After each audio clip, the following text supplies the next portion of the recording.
আসসালামু আলাইকুম। আজকে আবার কোয়ার্টারে চলে আসলাম ঘুরতে, মাছদের মুড়ি খাওয়ানোর জন্য। আমি একটা পায়জামা কিনেছিলাম, ওইটাতে একটু সমস্যা, ওটা চেঞ্জ করার জন্য। আর ধলপুর মাঠে যাবে, ওরা সবাই খেলবে।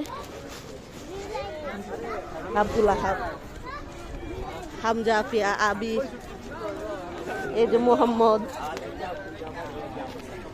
এখন মাছকে মুড়ি দেবো, কিন্তু এইখানে কোনো জায়গা খালি নেই। নৌকা, নৌকাতে মাছের খাবার দেয়।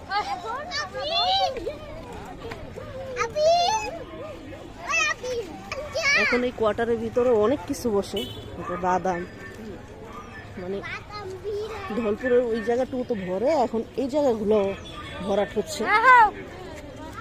প্রত্যেক দিন মানুষ আসছে ঘুরতে, ফ্যামিলি নিয়ে। সুন্দর তো পরিবেশ।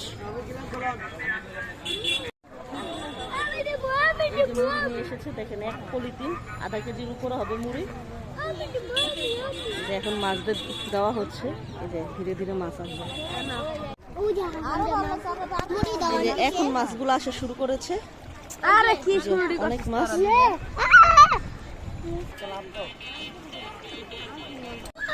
এই যে মাছদের মুড়ি দিয়ে এখন আমরা সবাই ধলপুর যাচ্ছি, ধলপুর মাঠে খেলার জন্য।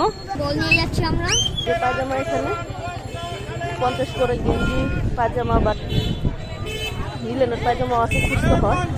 আর একটা তেলের বোতল নিয়েছি। এই যে ছাগল নিয়ে খেলা করছে, ছাগল ঘাস খেতে এসেছে।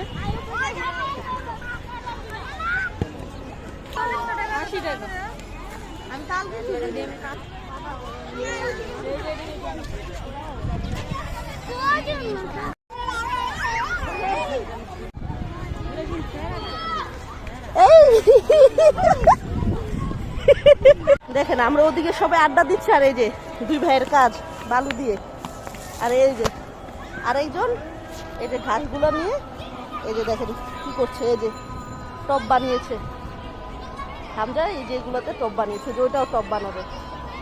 মাছ ধরে নিয়ে এসেছে আবিরে,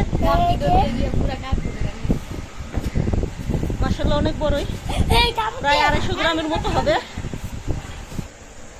এই যে এখন বালতিতে ছেড়ে দিবে, এখন আরো পানি লাগবে।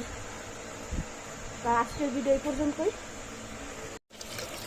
মাশাআল্লাহ মনে করেছিলাম মরে যাবে, কিন্তু না, আল্লাহর রহমতে জীবিতই আছে, যে নড়ছে।